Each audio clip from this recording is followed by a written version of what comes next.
Hello दोस्तों, मेरा नाम सीनू और आपके अपने यूट्यूब चैनल एसवी सीनू पर आपका स्वागत है। डेथ मिशन स्पेक्टर स्टील एक और न्यू कॉमिक्स। ये रहा दोस्तों इसका कवर पोस्ट। कॉमिक को शुरू कर दें दोस्तों। लगता है वे मुझे किडनैप करना चाहते हैं, क्योंकि अभी तक उन्होंने मुझ पर प्राणघात हमला नहीं किया है और इस हमले के पीछे उनका उद्देश्य भी स्पष्ट हो गया। वो मेरी गोलियां खत्म कराना चाहते होंगे और वे सफल भी हो गए हैं, क्योंकि मेरी गन में 2 ही गोलियां बची हैं। शत्रु अब सामने से मेरी तरफ बढ़ रहा है और ये संख्या में 20-25 है। अब मुझे जीप से थोड़ा पीछे हटना चाहिए, क्योंकि मेरे पास अभी एक ऐसा बम मौजूद है जो इस वक्त उन आतंकवादियों के बिल्कुल पास फटने के लिए तैयार है। अब मेरी रिवॉल्वर में 1 गोली बची है और आतंकवादी मेरे आखिरी वार को देखकर समझ गए हैं कि मेरी गोलियां चूक गई हैं और अब वो तेजी से मेरी तरफ बढ़े आ रहे हैं। अगर मेजर देवेंद्र सेरा पड़ोसी मुल्क के भेजे इन आतंकवादियों के हत्थे चढ़ गया तो ये लोग मुझसे रक्षा जानकारियां प्राप्त करने के लिए मुझे ज़बरदस्त यातना देंगे। अगर मेरी जुबान तक भी नहीं खुलवा पाएंगे, जिसका परिणाम होगा मेरी मौत, और जो मुझे कबूल ना होगी। वंदे मातरम। वो मौत जो शत्रुओं की जमीन पर होगी, शत्रुओं के हाथों से होगी।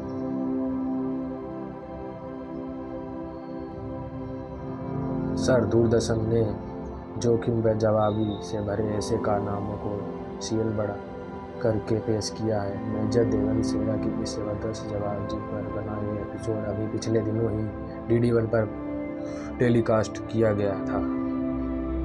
मैंने तभी इस आदमी को आपके काम के लिए चुन लिया था। क्या मतलब तुम्हारा दिमाग ठिकाने है ना सचिन? सचिन मिस्टर अतुल का दिमाग ठिकाने पर ही था, क्योंकि हेलो मेजर देवेंद्र सेरा स्पीकिंग। ओके, काम हो जाएगा।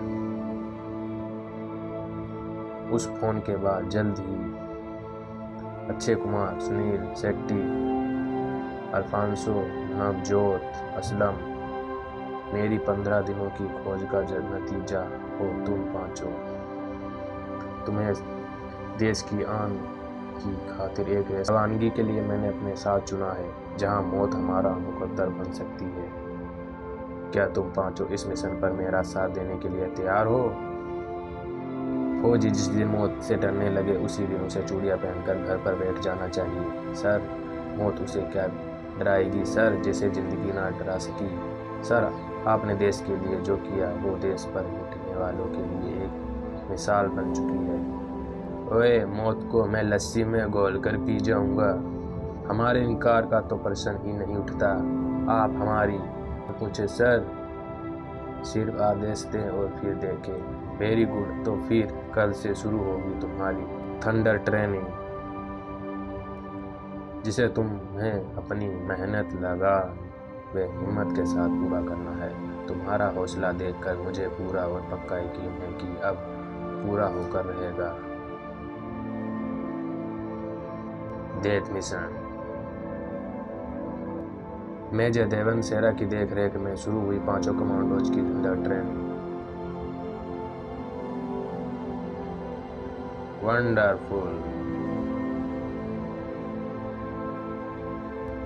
कुछ दिनों बाद राजनगर में जब कभी अपराध अपनी आंख सिर झपकाता है, तो उसकी हवा से कानून के उस सिपाही और फर्ज की मशीन आंखें लगभग चौड़ी हो जाती। You are under arrest. Inspector Steel मारे गए। हथियार फेंक कर हाथ ऊपर कर लो। लेकिन अब राजनगर में अपराध भी आंखें चौड़ी करने लगा था और शुरुआत होने वाली थी उसी स्टीमर से। कैप्टन स्टीमर के लंगर गिरा दो, जो अब राजनगर तट के काफी पास आ चुका था। सर, लंगर स्टीमर से गायब है। शायद किसी ने लंगर तोड़कर समुद्र में गिरा दिया। मगर किसी को ऐसा करने से क्या फ़ायदा होगा? ये तुम्हारी गलती है। लंगर भी स्टीमर पर ठीक से बांधा हुआ नहीं होगा। अब एक ही रास्ता है मेजर साहब कि स्टीमर का रूट पलट दिया जाए और जब उसकी गति नियंत्रण में आ जाए तो ही उसे तट की तरफ ले जाया जाए। सर, कंट्रोल व्हील भी टूट गया। सर, मैं 2 बारी गलतियां एक साथ नहीं कर सकता। सर, ये क्या हो रहा है? सर, स्टीमर इसी गति से आगे बढ़ता रहा तो तट से टकराकर टुकड़े टुकड़े हो जाएंगे। तुम स्टीमर को से रोकते क्यों नहीं हो कैप्टन? और अगर हमने स्टीमर से कूदने की कोशिश की तो स्टीमर के नीचे लगे में विशाल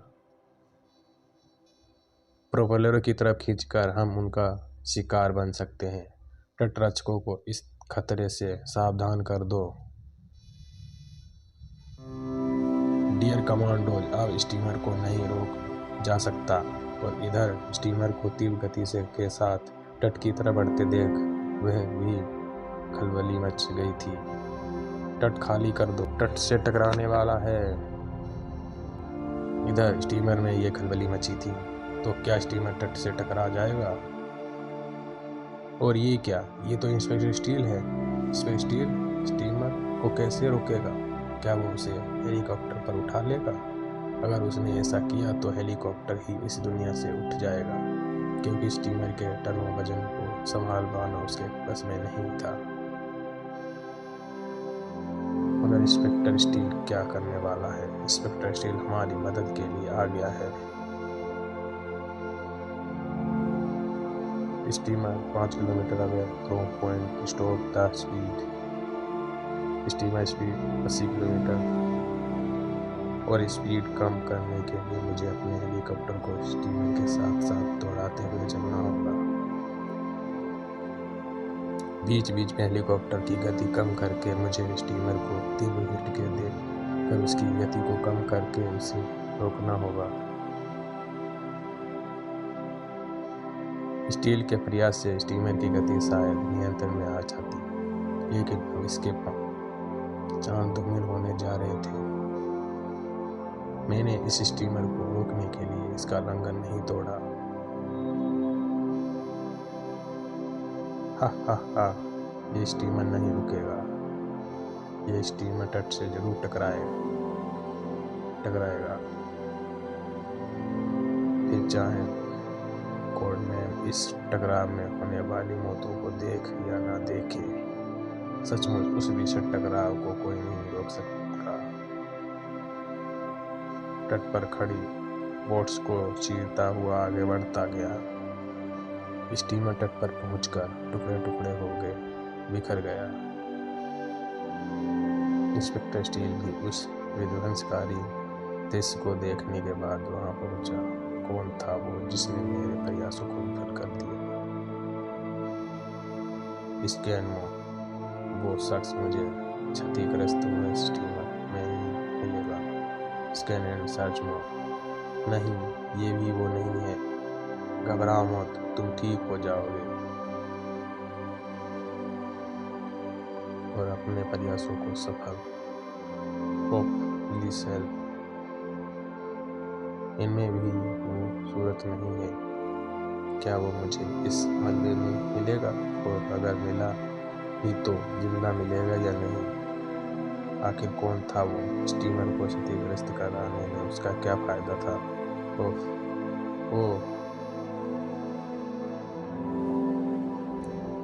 उसके बाद इंस्पेक्टर स्टील की आंखें स्टीमर के मलबे का एक एक हिस्सा को स्कैन करती चली गई। स्कैन एंड सर्च में। अब स्टीमर के मलबे में कोई भी व्यक्ति नहीं बचा, ये क्योंकि मलबे में फंसे कर्मचारियों को भी जिंदा या मुर्दा निकाल लिया गया है। इसका मतलब इस दुर्घटना का कसूरवार यहाँ से भागने में सफल हो गया है, जबकि इधर हॉस्पिटल में सर मैं तो बचने की उम्मीद ही छोड़ बैठा था और खुदा ने हमें बचा लिया। हाँ, पर इसमें इंस्पेक्टर स्टील का भी बड़ा योगदान है। जिसने हमें बचाने में कोई कसर नहीं छोड़ी और हमें भारी मलबे में से भी ढूंढ निकाला।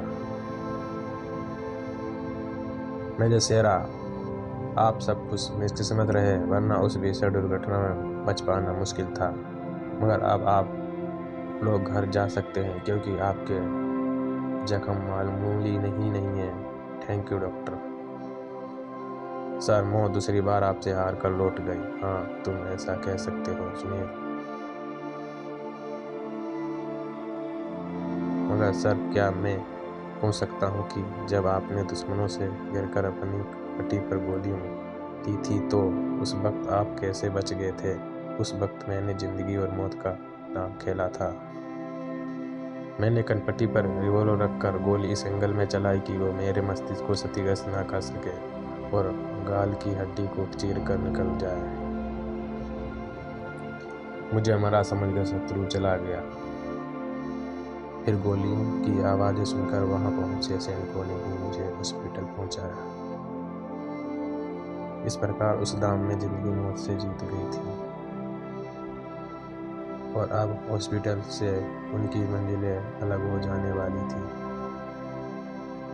मगर किसी की लाल आंखों में उन सबकी मंजिलों एक कर देने का सपना था। भले ही मेरी पहली कोशिश असफल हो गई हो, मगर तुम सबको मौत की मंजिल पर पहुंचाना ही कोड नेम का है। मैंने चुन लिए ये सभी के लिए मौत के रास्ते।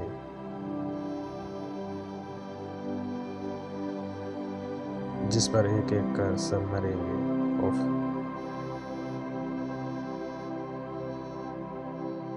क्या हुआ जो कार इस जबरदस्त रंग से हवा में उछली?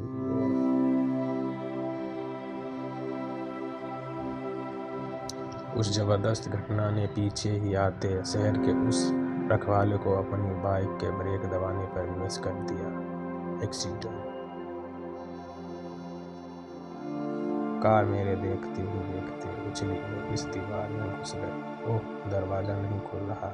ड्राइवर बुरी तरह घायल है और तड़प रहा है। हटो इंस्पेक्टर स्टील। लोगों ने बुरी तरह से तड़पते ड्राइवर को बाहर निकाला। ओह, ये तो वही है जो स्टीमर एक्सीडेंट में बच गया था। उस वक्त इसकी नेम प्लेट पर इसका नाम सुनील शेट्टी लिखा था। ये तो मर गया। इंस्पेक्टर स्टील के करने के लिए अब वहाँ कुछ भी नहीं रखा था। सिर्फ 3 ही दिनों में एक आदमी तो प्राणघातक दुर्घटनाओं का शिकार कैसे हो गया? दूसरी दुर्घटना ने आखिर उसके प्राण छीन ही लिए। कहीं उस दुर्घटना में भी इसी रहस्यमय व्यक्ति का तो नहीं था जिसे मैंने स्टीमर पर देखा था। उसकी निगाहों में यह घटना मामूली नहीं थी। इंस्पेक्टर स्टील को इसकी तह में जाना जरूरी था। अगर ये दुर्घटना कोई षड्यंत्र है तो इसका सूत्र मुझे आसपास ही मिलेगा। Scan mode. इंस्पेक्टर स्टील की कैमरा आंखें जैसे सड़क का एक्सरा करती हुई पाताल तक जा सूझी। इंस्पेक्टर स्टील के शक्तिशाली हाथ ने मैन होल के ढक्कन को एक झटके के से उखाड़ लिया। क्लम, लोहे की रोड लिए वो आदमी वहाँ क्या कर रहा है? ओह, मैन होल के ढक्कन के नीचे एक लंबी रोड लिए कोई शख्स मौजूद है।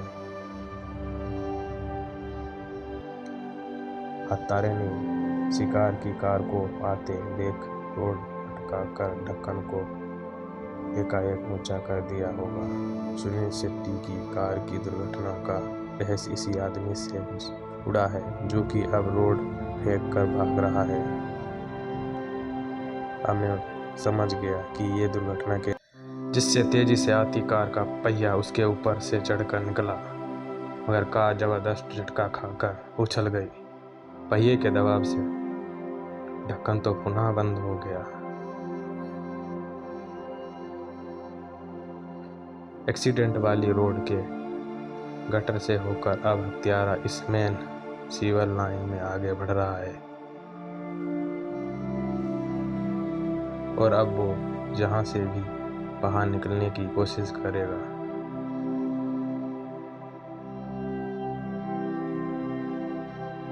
वहीं उसका सामना इंस्पेक्टर स्टील यानी मुझसे होगा। गटर से निकलकर वह शख्स इसी ट्रक में भाग रहा है और निसंदेह वो इसी सुनील शेट्टी का हत्यारा और उस स्टीमर की दुर्घटना का असली जिम्मेदार। इंस्पेक्टर स्टील ट्रक पर आ पहुंचा है। मुझे इससे पीछा छुड़ाना होगा। इसके लिए मुझे पूरी ताकत से दौड़े जाते ट्रक को एक झटके से ब्रेक लगाना हुआ। इंस्पेक्टर स्टील ने के उस 450 किलो वजन ने सड़क पर गिरने के बाद इतना गहरा गड्ढा तो जरूर कर दिया था कि उसमें 50 लीटर पानी भरा जा सकता था। मगर कोड ने वैसे गड्ढे इंस्पेक्टर स्टील के शरीर में भी करने का ख्वाहिशमंद था। कोड ने ट्रक का एक्सीलरेटर पूरा दबा दिया। मुझे ट्रक से टकराने की ख्वाहिश इंस्पेक्टर स्टील पूरी नहीं होने देगा।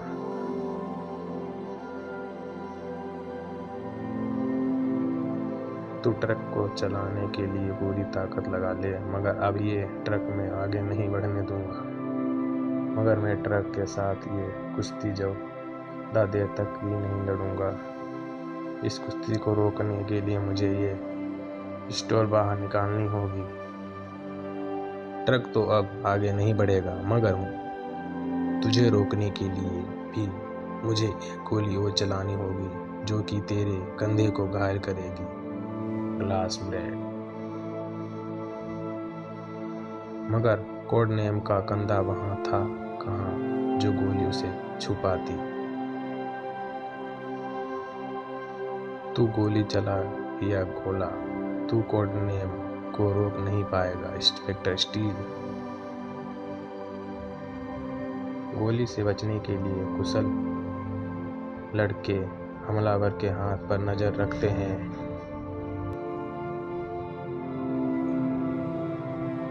मगर मैं अपने कान खुले रखता हूँ और गोली की सर्राहट की आवाज़ सुनता हूँ और उसी से मुझे पता लग जाता है कि गोली मेरे किस अंग को अपना निशाना बनाने के लिए मेरी तरफ पड़ रही है।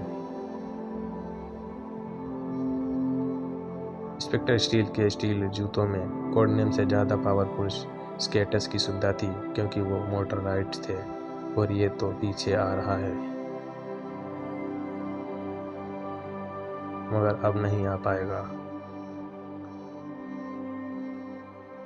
मोबिल ऑयल ऐसी स्थिति के लिए पुरानी मगर कारगर योजना थी जिसने स्टील को संभालने का कोई मौका नहीं दिया।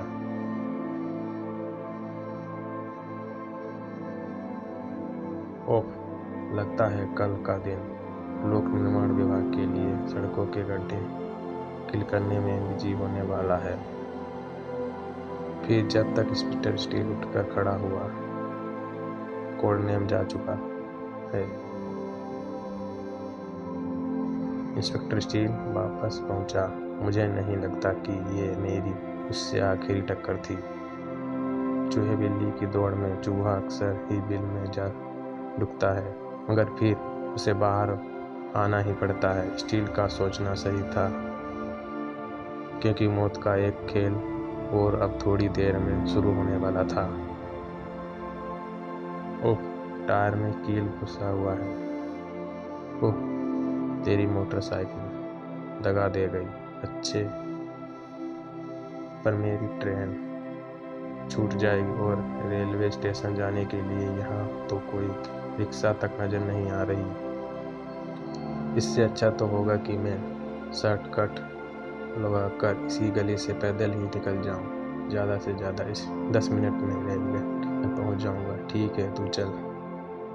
काश नवजोत उस वक्त समझ पाता कि देर और दूरी का चक्कर और लंबा होने वाला है, क्योंकि गली में नवजोत के प्रवेश के साथ ही नुक्कड़ पर आकर रुक चुका था वो ट्रक भी, जिसका शटर खुला और वातावरण गूंज उठा सड़कों की घरघराहटों से, उनकी भगदड़ की आवाज़ों से।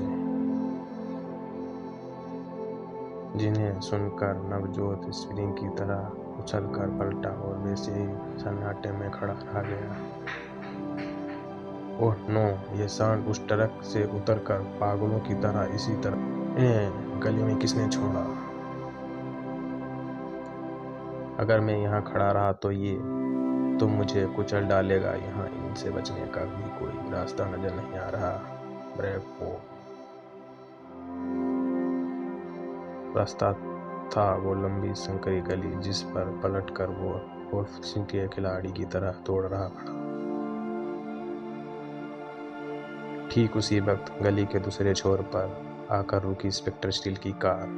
वह कोई बुलेट्स या कोई स्टेवेंज क्लेम नहीं है, क्योंकि पागल सांडों का शिकार नवजोत है, जो कि उन्हीं 5 कमांडो में से एक है। मुझे उसे बचाना होगा।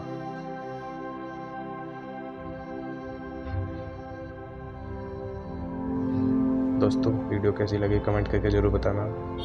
कहानी अच्छी लगी तो लाइक करना, शेयर करना, चैनल को सब्सक्राइब। थैंक्स।